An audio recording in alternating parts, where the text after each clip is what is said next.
بسم اللہ الرحمن الرحیم۔ السلام علیکم ورحمۃ اللہ وبرکاتہ۔ الحمد للہ رب العالمین والصلاة والسلام علی رسول اللہ، اما بعد۔ وعن محمود بن لبید رضی اللہ تعالی عنہ قال قال رسول اللہ صلی اللہ علیہ وآلہ وسلم ان اخوف ما اخاف علیکم الشرک الاصغر الریاء، رواہ احمد باسناد حسن او کما قال النبی صلی اللہ علیہ وآلہ وسلم۔ امید کرتا ہوں تمام احباب خیر وافیت سے ہوں گے۔ آج کی جو حدیث ہے اس کا تعلق میری اور آپ کی عبادت اور اللہ سبحانہ و تعالی کے ساتھ ہے۔ حضرت محمود بن لبید رضی اللہ تعالیٰ عنہ روایت کرتے ہیں کہ رسول اللہ صلی اللہ علیہ وآلہ وسلم نے فرمایا ان اخوف ما اخاف علیکم الشرک الاصغر، مجھے جو سب سے زیادہ خوف ہے، مجھے جو سب سے زیادہ تمہارے اوپر ڈر ہے وہ شرک اصغر کا ہے۔ شرک اصغر کیا ہے؟ الریاء، ریاکاری کرنا، لوگوں کو اعمال دکھا کے کرنا۔ ریاکاری کی لغوی تعریف یہ ہے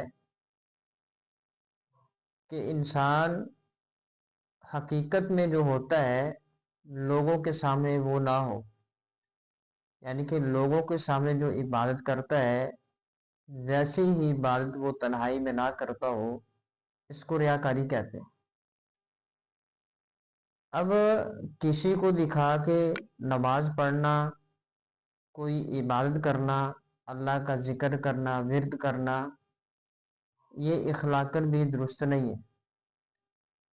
ایک وہ بندہ جو اللہ تعالیٰ کا محتاج ہے وہ مجھے اور آپ کو اس عبادت کا اجر کیسے دے سکتا ہے جو اللہ سبحانہ و تعالیٰ کا فقیر ہے، اللہ کا عاجز بندہ ہے۔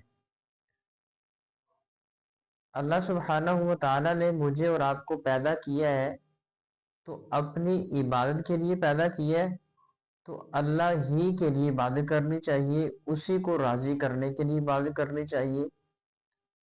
اللہ سبحانہ و تعالیٰ سورہ کہف کے اندر فرماتا ہے کہ فمن کان یرجو لقاء ربہ، تم میں سے جو اللہ کے ساتھ ملاقات کی امید رکھتا ہے، ولا یشرک بعبادت ربہ احدا، وہ عبادت میں اللہ کے ساتھ کسی کو شریک نہ ٹھہرائے، یعنی کہ کسی کو دکھانے کے لیے عمل نہیں کرنا۔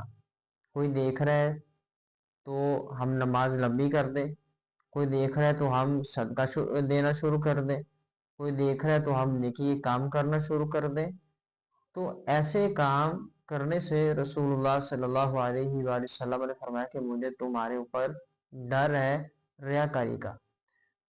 ریاکاری جو ہے اس کی اسلام کے اندر بڑی ہی مذمت ہے، جیسا کہ ابھی ہم نے سورہ کہف کی آیت پڑھی کہ اللہ کہتے ہیں فمن کان یرجو لقاء ربہ، جس کا اللہ سبحانہ و تعالیٰ کے ساتھ ملاقات کا ایمان ہے، امید رکھتا ہے کہ قیامت والے دن اللہ سے ملاقات ہونی ہے، وہ اللہ کے ساتھ اللہ کی عبادات کے ساتھ اللہ کی عبادات میں کسی کو شریک نہ ٹھہرائے۔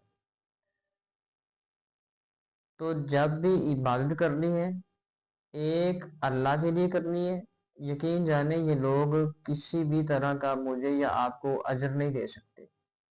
ہاں، آپ اس نیت سے لوگوں کو دکھا کے عمل کر سکتے ہیں کہ آپ کی طرف دیکھ کے وہ بھی نیک عمل کریں، لیکن نیت یہ ہونی چاہیے، دل کے اندر یہ ایمان ہونا چاہیے کہ میں نے اجر صرف اللہ سے لینا ہے، لوگوں کو اس لیے دکھا رہا ہوں کہ لوگ میری طرف دیکھ کے نیک اعمال کریں۔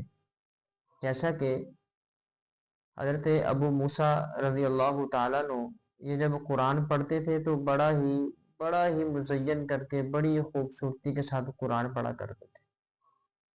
تو ایک دفعہ نبی صلی اللہ علیہ وآلہ وسلم سے فرمایا کہ یا رسول اللہ صلی اللہ علیہ وسلم، میں آپ کو قرآن پڑھ کے سناؤں تو نبی علیہ الصلوۃ والسلام نے اس چیز کو ریاکاری نہیں کہا۔ کسی استاد کے سامنے، والدین کے سامنے، کسی بھی بڑے کے سامنے کوئی چیز سنانا یہ ریاکاری نہیں ہے۔